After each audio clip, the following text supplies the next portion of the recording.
मैं हिजाबी कल आपके लिए एक नया वीडियो लेकर आई हूँ कि मुख्यमंत्री लाड़की बहन योजना में बहुत सारे जो है वो बदलाव हुए हैं। तो मैं आपको सबसे पहले बदलाव ये बताते चलूँ कि जो एज बताई गई थी जो 60 साल तक की थी वो अभी 65 साल तक बढ़ा दी गई है। 21 साल से लेकर 65 साल की महिला जो है वो इस योजना का लाभ जो है उठा सकती है। इसके बाद एक जो दूसरा है कि डेट जो बताई गई थी 15 जुलाई, तो इसमें भी जो है ये 15 जुलाई को भी बढ़ाकर 21 अगस्त तक इसकी डेट कर दी गई है। इसके पहले वीडियो में मैंने आपको बता चुकी हूँ कि आपको कौन कौन से डॉक्यूमेंट्स रिक्वायर्ड होंगे। तो एक बार मैं फिर से बता देती हूँ। आप स्क्रीन पर देखिए कि आपको सिर्फ और सिर्फ 5 ही डॉक्यूमेंट्स की ज़रूरत है। सबसे पहला आधार कार्ड। आपका जो आधार कार्ड है वो अपडेट होना चाहिए। उसके अंदर आपकी जो डेट ऑफ बर्थ है वो पूरी होना चाहिए, और अगर मोबाइल नंबर लिंक है तो वो बहुत ही अच्छी बात है। उसके बाद जो दूसरा डॉक्यूमेंट है वो है बैंक अकाउंट। बैंक अकाउंट जो है आपका एक्टिव होना चाहिए, जिसमें आपके ट्रांजैक्शन चलते आए हो। अगर वो बंद होगा तो उससे पहले क्या करना है, आपने चालू करवा लेना है। तीसरा जो डॉक्यूमेंट है वो है आपको एक फ़ोटो लगेगा। चौथे डॉक्यूमेंट्स के अंदर 3 ऑप्शंस दिए हुए, तीनों में से कोई भी एक आप दे सकते हो। उसमें सबसे पहला है लिविंग सर्टिफिकेट, दूसरा जो है वो है जन्म दाखला, और तीसरा मतदार ओळख पत्र। ये तीनों में से आप कोई भी एक दे सकते हो। लेकिन जो मतदार ओळख पत्र बताया गया है वो उसमें ऐसा है कि उसका ईयर लिखा हुआ है वहाँ पर 2008 चाहिए या तो फिर 1994 चाहिए, तो ही आपका जो है वो मतदार ओळख पत्र जो है वो डॉक्यूमेंट्स जो है काम कर पाएगा। अगर नहीं है तो आपने क्या करना है, वो उस मतदार कार्ड को छोड़कर दोनों में से कोई एक डॉक्यूमेंट जो है लगाना है अपने फॉर्म को। उसके बाद जो पांचवा डॉक्यूमेंट है उसके अंदर भी 2 ऑप्शंस दिए हुए हैं। आपका पीले या ऑरेंज कार्ड में नाम चाहिए। अगर नहीं है तो आपको क्या करना पड़ेगा, उत्पन्न दाखला जो है वो निकालना पड़ेगा। ये सबसे पहले स्टेप है कि आपने स्टेप 1 में जो भी रिक्वायर्ड डॉक्यूमेंट है, जो आवश्यक के कागज पत्र, इसे आपने जमा करके रखना है। अब स्टेप 2 में मैं आपको बताती हूँ कि आपने फॉर्म को कहाँ से डाउनलोड करना है, डाउनलोड करने के बाद उसे बगैर किसी गलती के किस तरह भरना है। सेकेंड स्टेप में आपने क्रोम ब्राउज़र पर जाना है और जो फॉर्म का PDF है उसे कैसे डाउनलोड करना है वही मैं आपको बताऊंगी। तो आपने क्रोम ब्राउज़र को ओपन करना है। यहाँ पर आपने लिखना है माझी लाड़की। जैसे आप लिखोगे तो देखो पहले नंबर पर ऑप्शन आ रहा है माझी लाड़की बहन फॉर्म, उस पर आपने क्लिक करना है। क्लिक करने के बाद पहली वाली लिंक पर आपने क्लिक करना है। क्लिक करने के बाद आपने स्क्रॉल करके थोड़ा ऊपर जाना है, और जैसे आप देखोगे फाइल के अंदर जो सेकेंड वाला ऑप्शन है अपडेटेड एप्लीकेशन फॉर्म, इस पर आप जैसे क्लिक करोगे तो फॉर्म जो है वो डाउनलोड हो जाएगा। तो डाउनलोड करने के बाद इसे आपने PDF फॉर्मेट में ओपन करना है। जैसे आप ओपन करोगे तो देखोगे कि यहाँ पर जो हमारा फॉर्म है वो बिल्कुल साफ़ नज़र आ रहा है। तो इसके अंदर इसे आपने कैसे इन्फॉर्मेशन भरना है ये आपने बहुत ही समझदारी से और अच्छे से देखना है। कि सबसे पहला जो ऑप्शन है महिलेचे संपूर्ण नाव, जो भी महिला फॉर्म भर रही है उसने अपना पूरा नाम डालना है। ठीक है, अब आधार कार्ड के ऊपर जो नाम है आपने वही डालना है। उसके बाद अगर वो शादीशुदा है तो जो सेकेंड वाला जो नीचे दिखाई दे रहा है महिलेचे लग्नापूर्वीचे नाव, उसने अपने पापा का नाम मतलब अपने वडील के तरफ का जो नाम था उसने वहाँ पर लिख देना है। उसके बाद अगर शादीशुदा है तो फिर से क्या करना है कि शादी के बाद वाला जो नाम है उसने यहाँ पर उसने लिख देना है।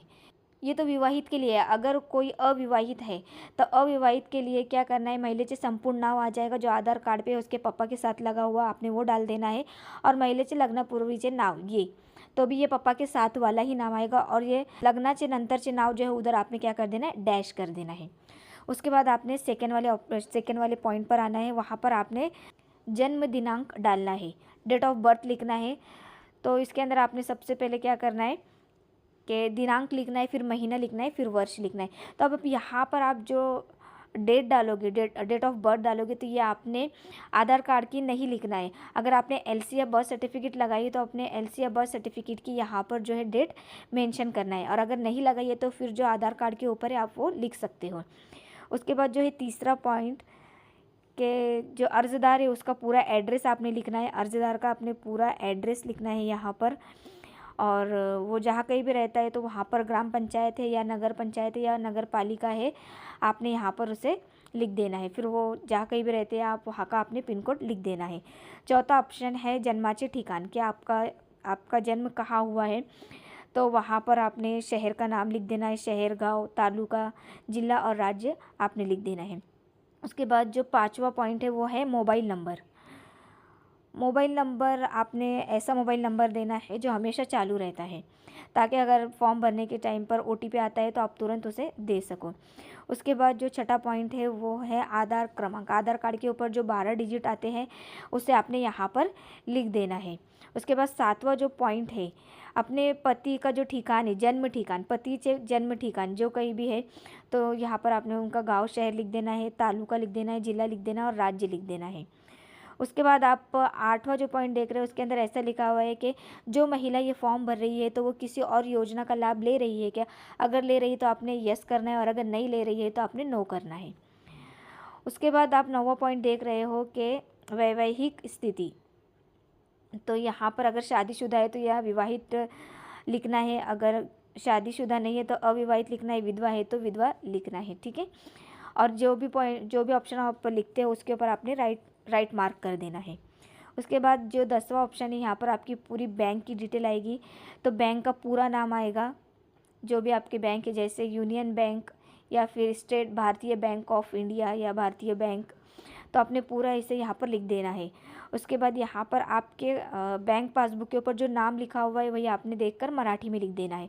उसके बाद आपका अकाउंट नंबर लिखना है और आपके बैंक का IFSC कोड जो आपने लिख देना है। 11वां पॉइंट ये है की आपला आधार क्रमांक बँक खात्यातील जोडले आहे का, तो आपने होय करना है। उसके बाद 12वां जो पॉइंट है इसमें आपने पहला वाला ऑप्शन सिलेक्ट करना है सामान्य महिला, और यहाँ पर आपने ऊपर लिख भी देना है सामान्य महिला। और जो 13वां जो पॉइंट है, आपने जो भी डॉक्यूमेंट्स लगाए हैं आपके फॉर्म के साथ तो आपने उसे क्या करना है, टिक कर देना है। आधार कार्ड पे आपने टिक कर देना है। उसके बाद आपने जो भी दिया है, जन्म प्रमाण पत्र दिया है या 16.5 दाखला दिया है, आपने जो कोई भी डॉक्यूमेंट दिया है आपने इसके ऊपर क्या कर देना है, मार्क कर देना है, राइट मार्क कर देना है। उसके बाद आप नीचे देखोगे कि ये दूसरा पेज है, ये आपका जो अर्जदाराचा हमी पत्र, यहाँ पर जितने भी चेक्स बॉक्स दिखाई दे रहे हैं इसके राइट मार्क कर देना है। और यहाँ पर आने के बाद आप देखोगे कि अर्जदाराची सही व नाव, तो यहाँ पर जो अर्जदार है उसकी सिग्नेचर करना है और उसका जो भी नाम है वो यहाँ पर आपने लिख देना है। तो इस तरह से ये जो आपका फॉर्म बिल्कुल ही सही तरीके से क्या है, भर चुका है। आपने भरते समय किसी तरह की कोई गलती नहीं करना है। और जो पॉइंट्स मैं आपको बताई हूँ कि बर्थ डेट जो है, अगर LC लगाते हो तो LC की आपने बर्थ डेट डालना है, और अगर LC नहीं लगाते हो तो आपने आधार कार्ड की बर्थ डेट लिखना है यहाँ पर। तो इस तरह से आपका फॉर्म जो है ये ऑफलाइन फिलअप हुआ है। अभी आपने जो डॉक्यूमेंट जमा करके रखे हैं ये फॉर्म के पीछे आपने इसे अटैच करके रखना है, और आपने इसे ऑनलाइन अब कैसे भरना है तो इंशाल्लाह मैं जो आपको अगले वीडियो में बताऊंगी कि आपने नारी ऐप से, नारी दूत ऐप से किस तरह आपने फॉर्म को ऑनलाइन भरना है। बड़ी आसानी से आप जो है वो फॉर्म घर बैठे भर सकते हो। अगर आपको मेरा वीडियो पसंद आया तो प्लीज़ इसे लाइक करें, शेयर करें, कमेंट करें, और अगर मेरे चैनल पर आप न्यू हो तो इसे सब्सक्राइब भी करें। इसी तरह मैं आपके लिए जो है नई नई वीडियोस लेकर आती हूँ और आपको गाइडेंस प्रोवाइड करती हूँ।